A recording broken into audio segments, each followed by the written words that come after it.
তোমারই যেন ভালোবাসিয়াছি শতরূপে শতবার, জনমে জনমে যুগে যুগে অনিবার, চিরকাল ধরে মুগ্ধ হৃদয়ে গাঁথিয়াছ গীতহার। কত রূপ ধরে পড়েছ গলায়, নিয়েছ সে উপহার, জনমে জনমে যুগে যুগে অনিবার। নমস্কার।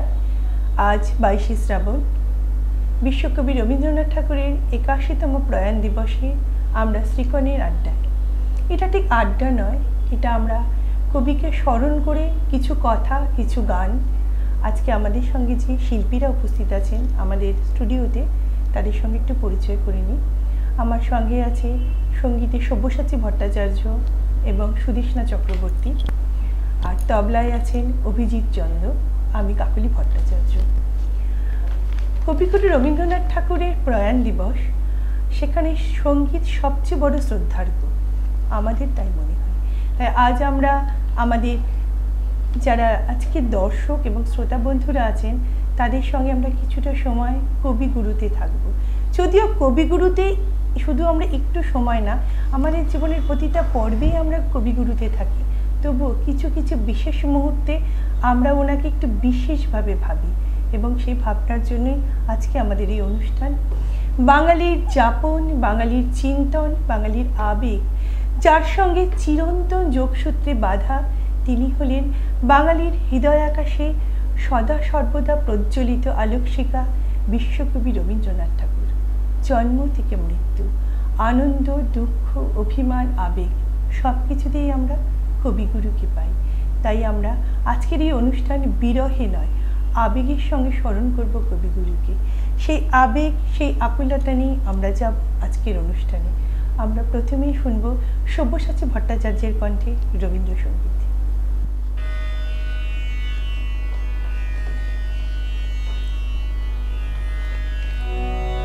আমি পূজা পর্যায়ের একটি গান গাইছি।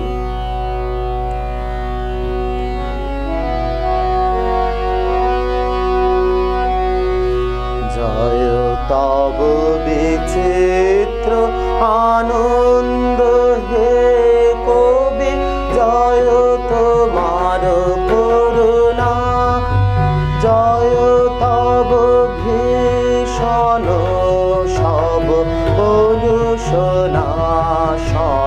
রুদ্রতা, জয় অমৃত তব, জয় মৃত্যু তব, জয় শোক তব, জয় সান্ত্বনা, জয় তব বিচিত্র আনন্দ।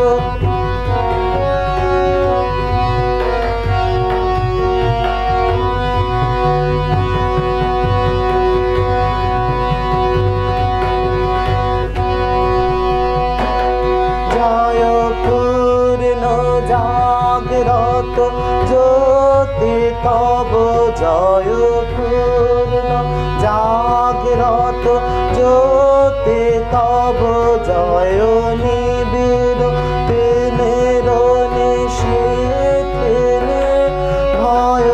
ভয়দায়িনী,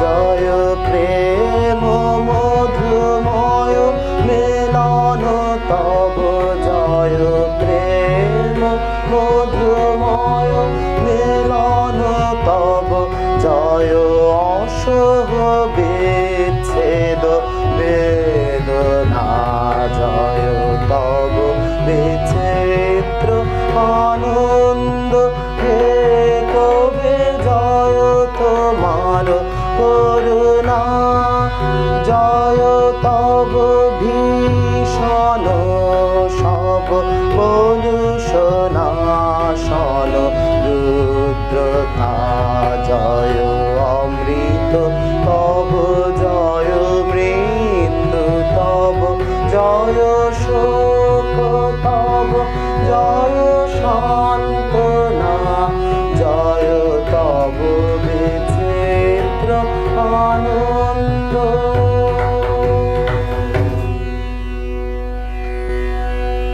বাংলা ভাষাকে সর্বশ্রেষ্ঠে যিনি উত্তীর্ণ করেছেন, বাংলা ভাষার মাধুর্যকে যিনি সর্বকালের সর্বশ্রেষ্ঠ ভাষাতে পরিণত করেছেন তিনিই হলেন বিশ্বকবি রবীন্দ্রনাথ ঠাকুর। এবং পরিবেশনার গুণে সেই সঙ্গীতটি যেন অনন্য মাত্রা পেয়েছে। অসংখ্য ধন্যবাদ আমাদের সঙ্গীত শিল্পী সব্যসাচী ভট্টাচার্যকে। বিশ্বকবি রবীন্দ্রনাথ ঠাকুর, যার সর্বসময় যার সৃষ্টি নিজের সঙ্গে নিজের প্রতিযোগিতা করে গিয়েছে এবং তার সৃষ্টির যে গতিময়তা সেটাকে তিনি নিজেই ভেঙে আরও উন্নত থেকে উন্নততর হবার চেষ্টা করেছেন।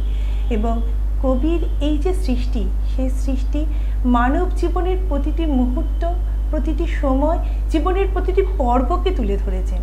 আমরা প্রতিটি সময়ে কবির সৃষ্টিকে আমরা নিজেদেরকে উৎসাহিত করতে পারি, নিজেদেরকে উৎসর্গ করতে পারি, নিজেদের চিন্তনকে শ্রেষ্ঠ জায়গায় নিয়ে যেতে পারি কবির সৃষ্টির মাধ্যমে। আমরা যাব পরবর্তী সঙ্গীতে, পরবর্তী পরিবেশনা সুদেষ্ণা চক্রবর্তী।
বিশ্বকবি রবীন্দ্রনাথ ঠাকুর, তিনি অবিনশ্বর। শুধুমাত্র তিনি তার নশ্বর দেহটাই পরিত্যাগ করেছেন। আমরা জানি যে বিশ্বকবি রবীন্দ্রনাথ ঠাকুর বর্ষা ঋতুকে ভীষণ ভালোবাসতেন। সেই জন্যই বোধহয় পৃথিবীর মায়াত্যাগের তারিখটাও তিনি বর্ষার ঋতুটিকে বেছে নিয়েছিলেন। তাই তো শ্রাবণের যে বাড়িধারা, যখন তার মৃত্যুতে প্রকৃতি কেঁদে উঠেছিল, এবং তিনি সেই সময়টাকেই বেছে নিয়েছিলেন। আমরা জানি যে বর্ষাকে কবি কিন্তু বর্ষাকে চিরকালই নারী হিসাবে দেখেছেন, বর্ষাকে সুন্দরী হিসাবে দেখেছেন, বর্ষাকে সৃষ্টি হিসাবে দেখেছেন। বর্ষাকে কিন্তু কখনো তিনি ভয়ালী রূপটা বর্ষার তিনি ওইভাবে প্রকট করতে কখনোই চাননি। তিনি বর্ষাকে খুব মাধুর্যের সঙ্গে তুলনা করেছেন, বর্ষাকে তিনি বিরহ মলিনতায় তুলনা করেছেন, কিন্তু ভয়াল রূপটা দেখেননি। কিন্তু খুব কম, হ্যাঁ খুব কম। বর্ষাকে তিনি শুধু মানে বর্ষার সৌন্দর্য, বর্ষার যে গভীরতা, বর্ষার যে সেই মানে একটা মনের যে গভীর ভাব, সেটাই তিনি বারবার প্রকাশ করেছেন। কিন্তু বর্ষাতে তিনি সমগ্র বিশ্বকে কাঁদিয়ে চলে গিয়েছিলেন। আমরা পরবর্তীতে সব্যসাচী ভট্টাচার্যের কাছে একটা বর্ষার গান শুনে নেব। আমি প্রকৃতি পর্যায়ে ঋতু বর্ষার একটি গান গাইছি। বাদল দিনের প্রথম কদম করেছ দান, বাদল দিনের প্রথম কদম করেছ দান, আমি দিতে এসেছি শ্রাবণের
বাদল দিনের প্রথম কদম ফুল করেছ আহা, খুব সুন্দর। প্রতিটা পরিবেশনায় অপূর্ব। এবং এই গানটার পরেই না ভীষণ রবীন্দ্রনাথ ঠাকুরের সোনার তরী কাব্যগ্রন্থের সোনার তরী আমার খুব পড়তে ইচ্ছে করছে। যদি সবাই অভয় দাও তাহলে একটু শোনাতে পারি। নিশ্চয়ই নিশ্চয়ই। চেষ্টা করছি। বিশ্বকবি রবীন্দ্রনাথ ঠাকুরের সোনার তরী। গগনে গরজে মেঘে ঘন বর্ষা, কুলে একা বসে আছি নাহি ভরসা।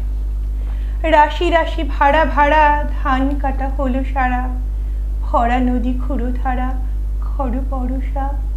কাটিতে কাটিতে ধান এলো বর্ষা। একখানি ছোট ক্ষেত আমি একেলা, চারিদিকে মাকা জল করিছে খেলা। পরপারে দেখি আঁকা তরু ছায়া মসি মাখা, গ্রামখানি মেঘে ঢাকা প্রভাত বেলা। এপারেতে ছোট ক্ষেত আমি একেলা, গান গেয়ে তরিবে কে আসে পারে। দেখে যেন মনে হয় চিনি উহারে। ভরা পালে চলে যায় কোনো দিকে নাহি যায়, ঢেউগুলি নিরুপায় ভাঙে দুধারে। দেখে যেন মনে হয় চিনি উহারে।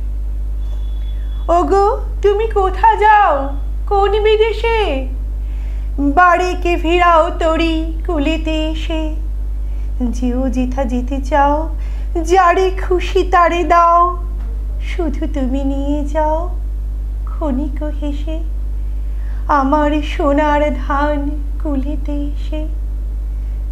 যত চাও তত লও তরুণী পরে, আর আছে আর নাই দিয়েছি ভরে। এতকালে নদী কুলে যাহা লয়েছিনু ভুলে, সকলে দিলাম তুলে থরে বিথরে। এখনে আমারে লহ করুণা করে। ঠাই নাই ছোট সে তরি, আমারে সোনার দানে উঠিল ভরি।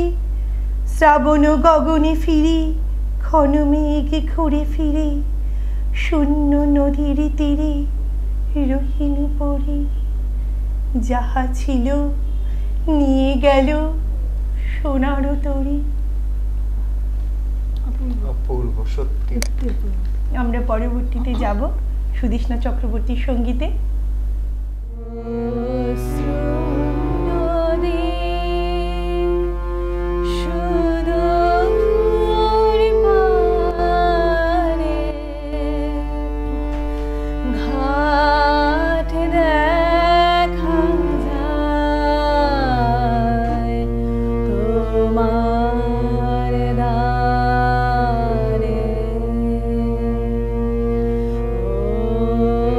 through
কবিগুরু রবীন্দ্রনাথ ঠাকুরের সঙ্গীত পরিবেশন করতে গেলে বোধহয় এই সমর্পণটা ভীষণ প্রয়োজন, যেটা আজ আমাদের শুধুই সঙ্গীত শিল্পীর কণ্ঠেই আমরা শুনতে পাচ্ছি, এবং আমার মনে হয় দর্শকরাও সেটা অনুভব করতে পারছেন। তাদেরকে হয়তো স্পর্শ করছে তাদের সেই সমর্পণ, যে আজ আমরা কিন্তু প্রথমেই শুরু করেছিলাম কবিগুরুকে বিরহে নয়, আবেগের দ্বারা আমরা, আমাদের আকুলতার দ্বারা আমরা তাকে পাবো আজকে। এবং আমার মনে হয় সঙ্গীত শিল্পীদের পরিবেশনা আমার সেই কথাটিকে অক্ষরে অক্ষরে পূরণ করে দিয়েছে, কারণ যে আবেগ এবং যে আকুলতা, এটা বোধহয় কবি সৃষ্টিতেই আছে। সবচেয়ে বড় কথা দেখো, রবীন্দ্রনাথ ঠাকুরের অনুষ্ঠান যখন আমরা পরিবেশন করতে বসি, আমরা তার সৃষ্টি দিয়েই কিন্তু আমরা তাকে উৎসর্গ করি না, সব কিছু তার সৃষ্টি দিই। কিন্তু দেখো প্রতিটা ক্ষেত্রে কি আবেগ, মনে হয় যেন আমরা তাকে অনুভব করছি, মনে হয় যেন তিনি বোধহয় সামনেই দাঁড়িয়ে আছেন।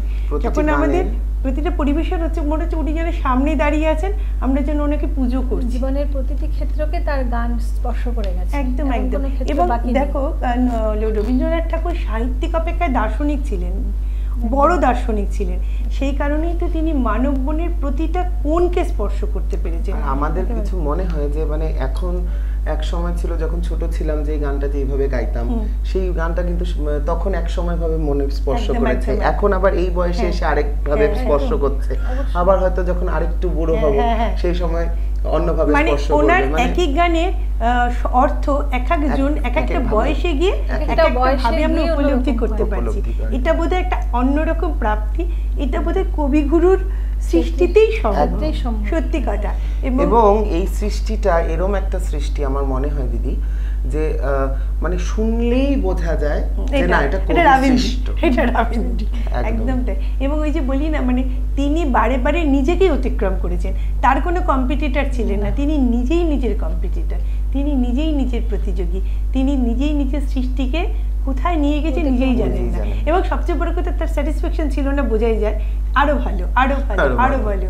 শেষে যখন তিনি চলে যাচ্ছেন তখনও তিনি বলে লিখে যাচ্ছেন, আরো বাকি আছে তার লেখা, তার সৃষ্টি এখনো বাকি আছে। আমরা যাব পরবর্তী সঙ্গীতে, পরবর্তী পরিবেশনা সব্যসাচী ভট্টাচার্যের কণ্ঠে। আমরা শুনে নেব আর একটি রবীন্দ্রসঙ্গীত।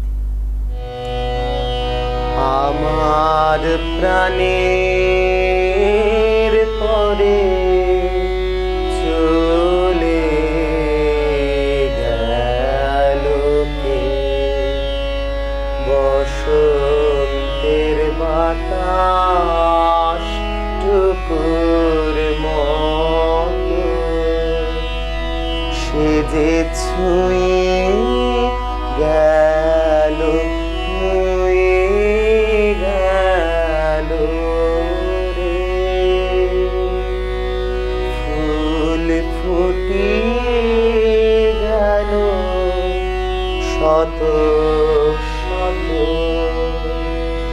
সে চলে গেল বলে গেল না, সে কোথায় গেল ফিরে এলো না, সে চলে গেল বলে গেল না, সে কোথায় গেল ফিরে এলো না, সে যেতে যেতে চেয়ে গেল, কি জানো কি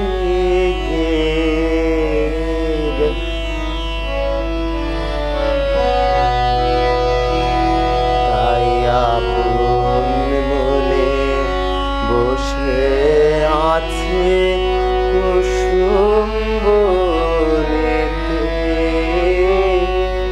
তাই আপন মনে বসে আছে কুসুম বনেতে, সে ঢেউয়ের মতন ভেসে গেছে চাঁদের আলোর দেশে গেছে, সে ঢেউয়ের মতো এসে গেছে, চাঁদের আলো দেশে গেছে, যেখান দিয়ে এসে গেছে, হাসি তার রেখে গেছে রে, যেখান দিয়ে এসে গেছে, হাসি তার রেখে গেছে সে। মনে হলো আখির কোণে আমায় যেন ডেকে গেছে সে।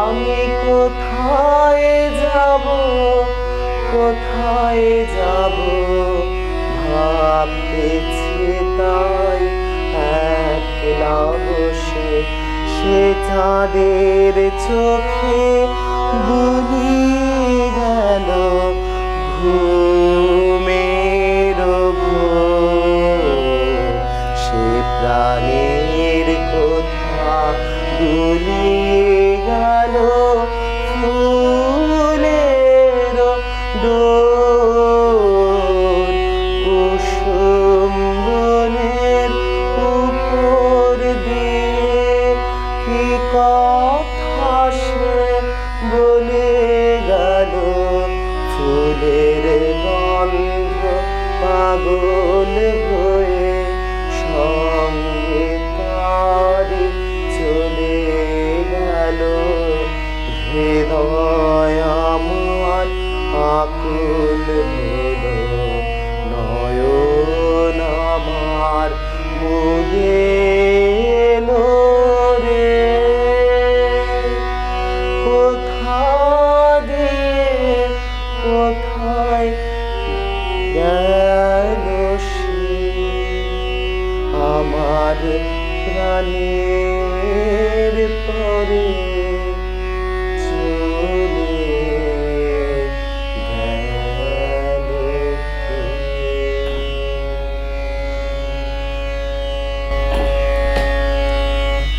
কত রকম উপলব্ধি থাকলে মানুষ এরকম লিখতে পারে যে গেল সে চলে গেল, ফিরে এলো না, যে গেল সে তো ভুলে গেল না। বিশ্বকবি রবীন্দ্রনাথ ঠাকুর তার জীবনে বহু মৃত্যু দেখেছেন, খুব ছোট বয়স থেকে তিনি মৃত্যু দেখেছেন, খুব কাছের মানুষকে চলে যেতে দেখেছেন এবং আর ফিরে আসেনি সেটা বুঝে গিয়েছেন, এবং তিনি এটা উপলব্ধি করেছিলেন যে ওটাই সবচেয়ে বড় সত্যি, ওর থেকে বড় সত্যি আর কিছু নেই। জীবনের ওই সত্যটাকে যদি তুমি মেনে নিতে পারো তাহলে জীবন তোমার কাছে অনেক বেশি আনন্দের, অনেক বেশি চলমান। এবং এক্ষেত্রে কবিগুরু নির্মল কুমার মহলানবিশকে একটা কথা বলেছিলেন, আমি একটু উদ্ধৃতি দিয়ে বলছি। মৃত্যু না থাকলে জীবনের কোনো মানে নেই, আর মৃত্যুর পরিপ্রেক্ষিতে জীবনকে না দেখলে অমৃতের সন্ধান মেলে না। মানে কত বড় উপলব্ধি, কত গভীর উপলব্ধি না থাকলে এমন কথা বোধহয় বলা যায় না। এবং এই জীবন মরণের খেলা দিয়ে জগৎ সত্য হয়ে উঠেছে। জীবনকে খুব কাছে, মৃত্যুকে খুব কাছ থেকে দেখে তিনি বলেছিলেন, করি না ভয় তোমারই জয়, গাইয়া যাব চলিয়া।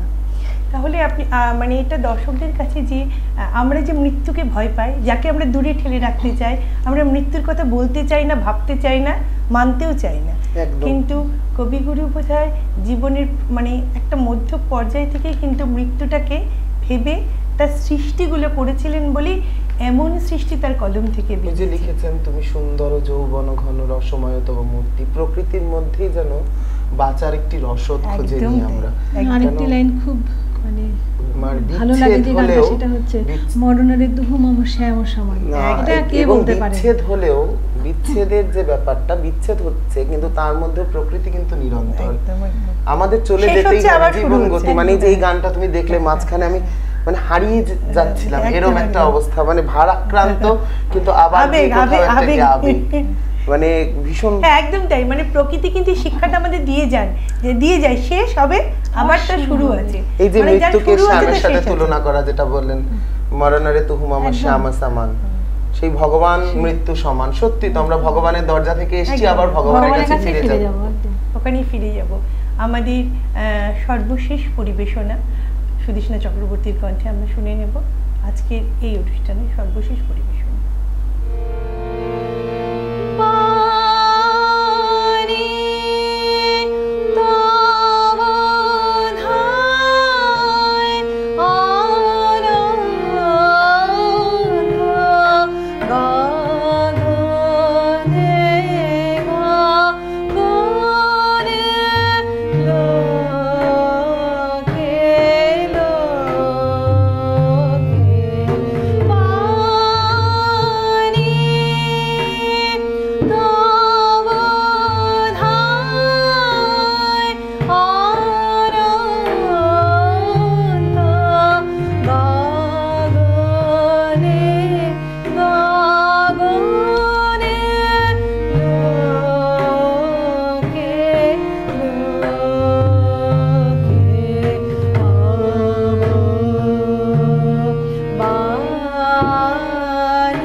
মরিতে চাহি না আমি সুন্দর ভুবনে, মানবীর মাঝে আমি বাঁচি বাড়ি চাই।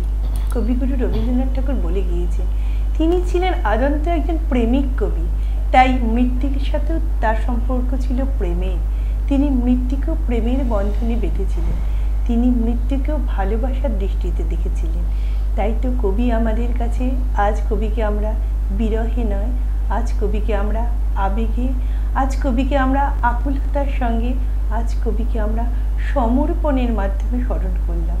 বিশ্বকবি রবীন্দ্রনাথ ঠাকুরের ৮১তম প্রয়াণ দিবসে সিকনের পক্ষ থেকে আমাদের বিনম্র শ্রদ্ধাঞ্জলি আমরা এখানেই শেষ করছি আমাদের আজকের অনুষ্ঠান।